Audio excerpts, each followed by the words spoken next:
새정치 한다면서 이 민주당과 새정치연합 그 당시 네. 예. 그래서 합쳐서 새정치민주연합이 된 것 아닙니까? 지금 네. 약칭 새정치연합인데 그 새정치의 고리가 뭐였습니까?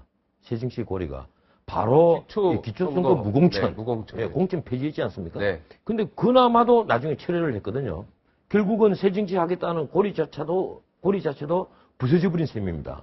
그런데도 지금 이제 연합을 해서 두 분이 공동 대표를 하고 있는데 내가 두 당이 합쳤을 때부터 내가 비판을 했습니다. 왜 그러는가 하면 안철수 의원이 그전에 민주당을 두고 뭐라고 얘기했습니까? 바로 우리가 타파해야 될 기득권 정치라고 얘기를 했습니다. 구태 정치. 그 정치와 오로지 기초선거 공천 폐지라는 것 하나 때문에 합쳤단 말이에요. 네. 예? 근데 그걸 합쳤을 때 적정 절차를 난 못 거쳤다고 비판을 했습니다.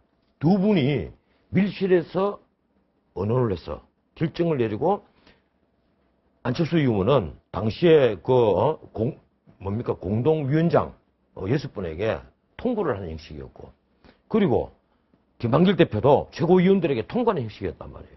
그래서 주인이라는 절차를 밟았지 않습니까? 세상에 두 당이 없어지고 새로운 당을 만드는데 주인이라는 절차를 밟는다? 이 전무후무한 일입니다. 전무후무한 일. 응? 전무후무한 일은 아닌 것 같은데, 예. 아니에요. 네네. 네네. 알겠습니다. 네. 좋습니다. 네. 어쨌든 하여튼 이번에도 11시에. 그런데 네. 그 다음에 기초선거 공천 폐지에서 다시 테러로 네. 이를 거꾸로 갈 때 그때도 밀실에서 결정했습니다. 네. 자, 그동안에 5대5 합당 정신 아니냐? 네. 5대5 합당 정신. 그러면 광역단체장 17개 중에 5개. 민주당이 이미 선점하고 있는 것. 네. 예컨대 서울시장, 인천시장, 그리고 충남도지사, 네. 강원도지사, 충북도지사.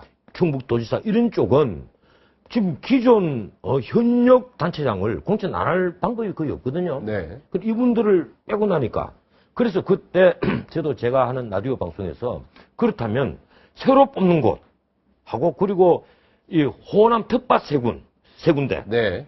여기는 안철수 의원 쪽에 배려를 할 수밖에 없지 않겠느냐 이런 질문을 던질 때마다 민주당 중진 의원들이 무슨 소리냐 그런 뜻이 아니다 5대5 합당 정치는 그런 것을 의미하는 것이 아니다 전부 다 이런 얘기를 했습니다. 네. 그런데 결론을 뚜껑을 딱 여니까 어떻게 됐습니까? 광주시장에 멀쩡한 강훈태 후보, 이용섭 후보, 그 막강한 후보 두 분을 제쳐놓고 윤장현 후보를 전략공천을 해버렸는데 이 전략공천이라는 것이 떳떳하게 최고위원회의에서 결정을 한 것이 아니라 밀실에서 두 분이 또 만나서 결정을 해서 밤 11시에 발표를 했다는 거예요. 네. 이게 무슨 새 정치입니까? 윤장현 후보는 전략 공천하고 정략적 공천은 입장이 전혀 다르다. 이렇게 얘기했네. 과거에 소유된 자와 약자, 새로운 인물의 수혈을 위해서 얼마든지 이 전략 공천이 정당한 정당 정책에서 가능하다. 이렇게 얘기를 했습니다. 이 안철수와 전화도 하지 않았고 만남도 없었다. 광역 단체장을 이게 작은 그 구청장이 아닙니다. 이 작은 구청장을 전략 공천을 해도 우리가 비판을 해야 될 판이에요. 이 상향식 민주주의는 우리 민주 정치에서 핵심 중의 핵심입니다. 지금 안산시장도 아마 전략 공천에서 그렇죠. 난리죠? 예. 네.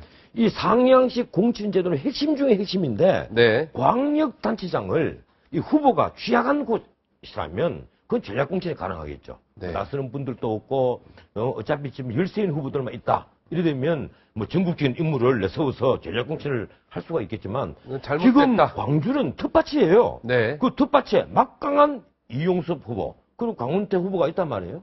그런데 윤장현 후보를 전략 공천을 했다.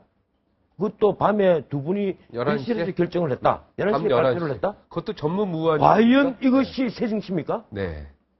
이건 우리가 이런 걸 두고 비판을 안 한다면 이건 진짜 진영 논리예요. 네, 알겠습니다. 이건 진보 좌파들도 전부 다 비판해야 됩니다. 네. 이런 문제를 비판하지 않으면 나는 그래서 이런 생각을 했어요.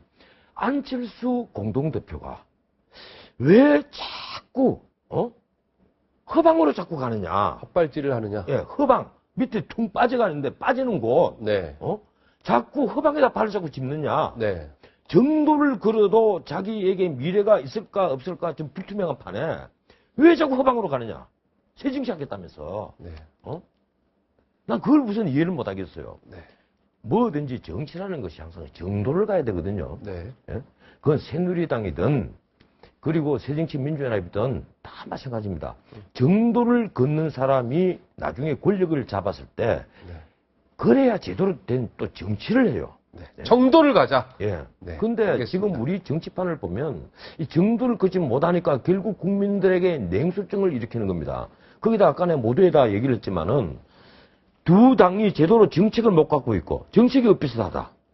거기다가 내가 왜 새 사람이 없다고 이 국민들의 이목을 집중시키고 이 국민들을 한 곳으로 딱 정말 이끌고 갈 그러한 리더십을 보여주는 정말 위대한 정치인이 왜 없는가?